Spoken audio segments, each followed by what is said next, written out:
দীর্ঘ আইনি লড়াই শেষে বড় জয় পেল ভারতের আম আদমি পার্টি।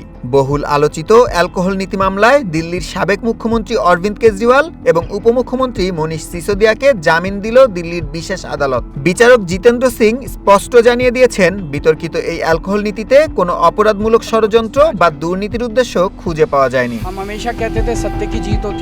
আদালতের এই রায়ে ভারতীয় গোয়েন্দা সংস্থা সিবিআইকে তিরস্কার করা হয়েছে। তদন্তের পদ্ধতি নিয়ে প্রশ্ন তুলে বিচারক জানান, সিবিআই এর পুরো মামলাটিই দাঁড়িয়েছিল অনুমানের ওপর।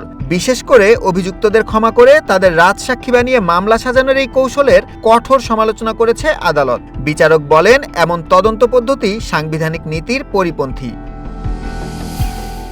এছাড়া সরকারি কর্মচারী কুলদীপ সিংকে এই মামলায় ১ নম্বর আসামি করার অভিযোগে সংশ্লিষ্ট কর্মকর্তাদের বিরুদ্ধে বিভাগীয় তদন্তের নির্দেশ দিয়েছে আদালত। 24 ঘন্টা টিভি চ্যানেলও के ऊपर জামিনে মুক্ত হয়ে আদালতের বাইরে সাংবাদিকদের সামনে কান্নায় ভেঙে পড়েন অরবিন্দ কেজরিওয়াল। তার অভিযোগ, শুধুমাত্র রাজনৈতিক কারণেই নজিরবিহীনভাবে ক্ষমতাসীন অবস্থায় তাকে গ্রেফতার করা হয়। ২০১১ সালে আন্না হাজারের দুর্নীতি বিরোধী আন্দোলন থেকে উঠে আসা এই নেতা নিজেকে আবারও অত্যন্ত সৎ বলে দাবি করেন।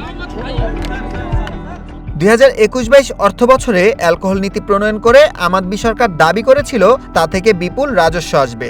এই নীতিতে অ্যালকোহল ব্যবসা সম্পূর্ণ বেসরকারীকরণ, হোম ডেলিভারি, দোকান বড় করা এবং রাত ৩টা পর্যন্ত দোকান খোলা রাখার অনুমোদন দেওয়া হয়। তবে তৎকালীন লেফটেন্যান্ট গভর্নর ভিকে সাক্সেনার অভিযোগের ভিত্তিতে সিবিআই জানায়, এই নীতিতে ব্যক্তি মালিকানাধীন প্রতিষ্ঠানকে সুবিধা দিতে ঘুষ নেওয়া হয়েছে। এই মামলার জেরেই গত বিধানসভা নির্বাচনে বড়সড় ধাক্কা খায় আম আদমি পার্টি। আজকের রায়ে ২৩ জন অভিযুক্তের কারো বিরুদ্ধেই কোনো অভিযোগ প্রমাণ করতে পারেনি তদন্তকারীরা। কোর্ট নে কাহা হ্যায় কি কেজরিওয়াল কট্টর ইমানদার হ্যায়।